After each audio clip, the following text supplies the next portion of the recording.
تزوجت وقالوا ليها تهناي، ولقات غير الهم قدامها. تزوجت وهي صغيرة، قالوا ليها راجلك ستر، ما عرفوش اللي في دارها غادي تلقى غير القهر. راجل ما نفع حوالو، لا خدمة لا مسؤولية، يسب ويغضب عليها ويحرمها من الهنية.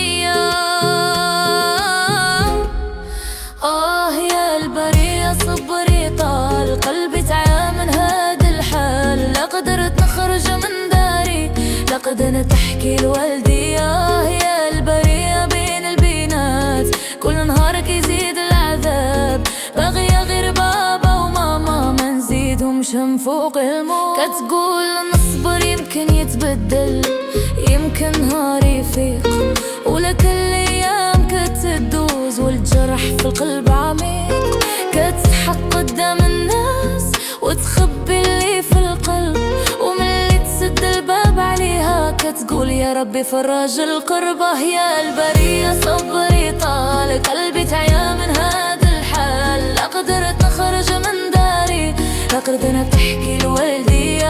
واش الزواج هو هذا الشي؟ واش نصيبي نبقى عذاب؟ انا بغيت غير راجل يصوني، ماشي واحد يزيدني عذاب. يما يبا سمحولي، ما بغيتش نزيدكم هم، كنت كنقول غادي نتهنى، ولقيت راسي وسط الغم.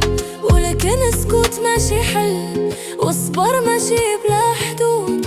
المرأة عندها قيمة وعندها الحق تعيش في الأمان. ياللي سامع هاد الحكاية ما تحكمش عليها بسكاتها، يمكن ورا داك سكوت كاينة ألف حكاية في حياتها.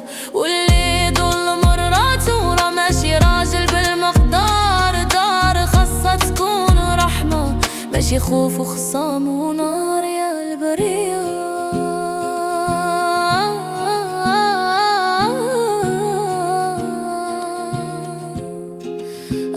يا البرية، الله يكون في وانك، ربي يبدل حالك ويرد ليك ضحكتك، ويفتح ليك باب جديد بلا خوف بلا لهان.